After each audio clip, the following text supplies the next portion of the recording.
Saludos familia linda, espero que estén pero muy bien. Amigos, hoy estoy muy contento porque vamos retomando las labores por acá, por el canal.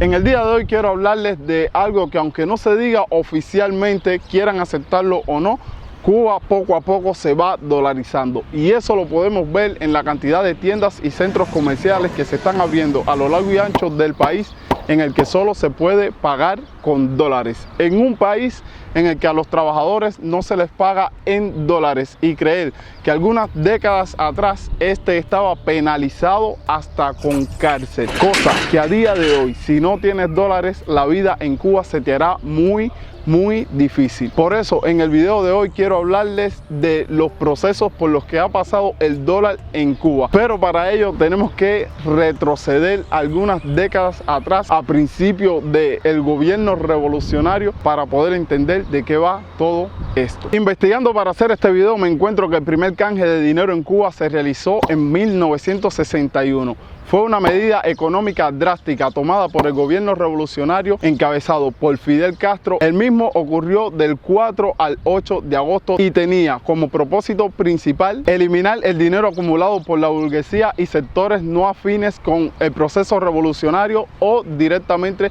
contrarrevolucionario, controlar la inflación y estabilizar la economía tras el triunfo de la revolución, reducir el mercado negro y combatir el acaparamiento. Para ello se promulgaron dos leyes, la 963-61 y 964-61. La primera se decretó 4 días antes que la segunda, ya que no era conveniente que el contenido de esta última se supiera al mismo tiempo que la primera. Esto era una estrategia muy bien pensada que les explicaré detalladamente, y ya entenderán el por qué no podía salir una a la par de la otra. El 4 de agosto se promulga la primera de estas dos leyes, la cual ordenaba el canje obligatorio de los billetes establecidos antes a el proceso revolucionario. A grandes rasgos, esta permitía a cada persona que asistiera con 200 pesos en efectivo cambiarle de inmediato su dinero, pero el que tenía hasta los 1000 pesos se le creaba una cuenta especial en la cual poco a poco se le iba a ir cambiando su dinero. Durante los días establecidos para el cambio de la moneda en Cuba se prohibió la entrada de personas al territorio nacional,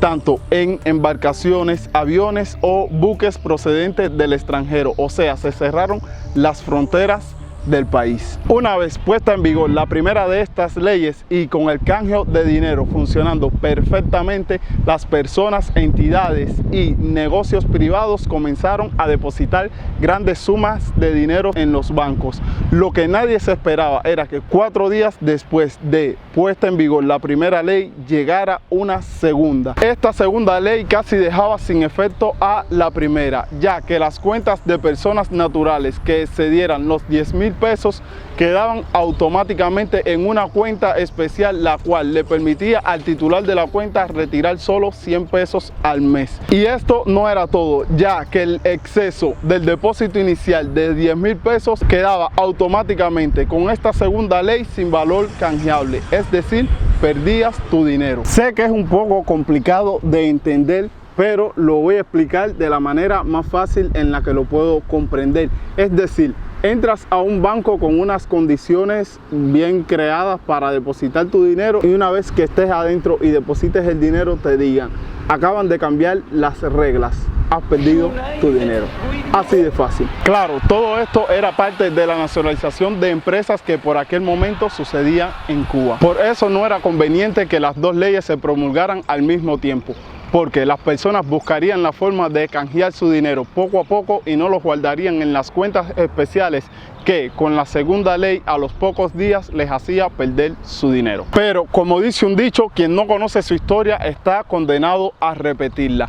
Y algo muy similar sucedería muchos años después, justo en el 2021. Pero antes de contarles esto, les hablaré sobre la penalización del dólar en Cuba. Desde los años 70 hasta principios de los 90, el dólar en Cuba estuvo penalizado con condena de privación de libertad de 1 a 3 años. Es decir, si por alguna razón te encontraban con $1 o cientos de ellos, te condenaban a 1 a 3 años de privación de libertad simplemente por tener un papel moneda. Algo tan sencillo como eso. En aquel entonces los únicos que estaban autorizados a andar con dólares en Cuba eran los extranjeros. Incluso existían tiendas exclusivas en las que solo podían entrar ellos, que eran donde se pagaban en dólares. Si por alguna razón un cubano tenía algunos dolaritos y necesitaba comprar algo dentro de esa tienda, tenía que pedirle de favor al extranjero que le comprara algo allá adentro y que nadie se enterara que era para un cubano, porque se podía meter en problemas.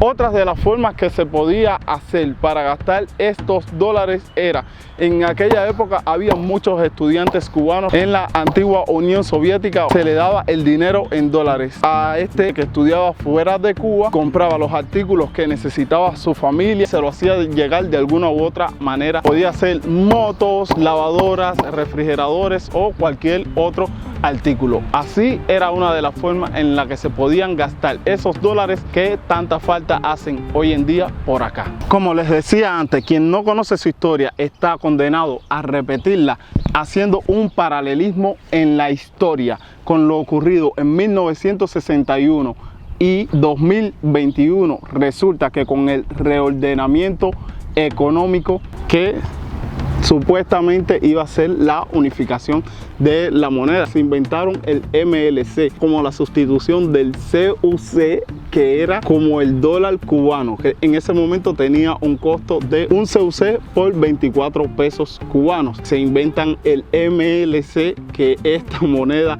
viene siendo como cualquier moneda extranjera puesta en una tarjeta digital, en la cual esa ni la vende el Estado ni en el banco ni nada, y usted tiene que irlo comerciando en el mercado negro en la calle. Son tanto las cosas que hasta uno mismo como cubano se termina enredando. En el reordenamiento económico te obligaban a vender el CUC, que era la moneda que se iba a eliminar, y te lo compraba el banco a 1 por 24.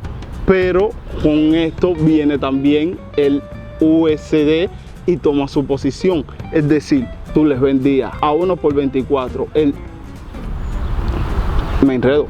tú le vendías a 1 por 24 el CUC al banco, pero los productos que estaban en CUC pasaron a pagarse en MLC, la nueva moneda, que en ese momento tenía un costo de 45 a 50 pesos cubanos, es decir, ya tu cuenta en CUP decrecía en un 50%, porque pasaste de pagar una moneda en 24 pesos a comprar otra en 50 pesos, y a partir de ahí tener que pagar esos productos en la tienda en dólares. Cada día iba subiendo el valor del MLC o del dólar, porque también la gente, como en ese momento había tanto éxodo y lo único que querían las personas era irse del país, estábamos saliendo de la pandemia y había tanto enredo que lo único que la gente quería era salir del país. El valor del dólar seguía creciendo y el valor del peso cubano iba decreciendo hasta llegar a los días de hoy, que el USD está en 365 pesos y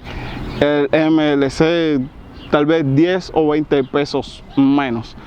En fin, estamos peor que antes. A día de hoy el dólar tiene un costo de entre 110 pesos cubanos a 120 por el Estado, pero el Estado solo compra los dólares, no los vende, a diferencia de lo que ocurre en el mercado negro, en el mercado informal, que tiene un costo de 165 pesos, más del doble de lo que ofrece el Estado, por lo que el 99% de las personas que cambian dólares en Cuba lo hacen en el mercado informal, porque es mucho mayor el poder adquisitivo que vas a tener cambiándolo en este mercado. Pero en los últimos tiempos el Estado ha estado un poco como que persiguiendo a las personas que se dedican a vender y a comprar dólares en el mercado informal, haciendo de esta práctica un delito, algo que no tiene ningún sentido, pero son las cosas que pasan en Cuba. Bueno amigos, y así voy terminando el videito de hoy en el que les estuve hablando sobre la nueva dolarización que se viene por acá, por Cuba.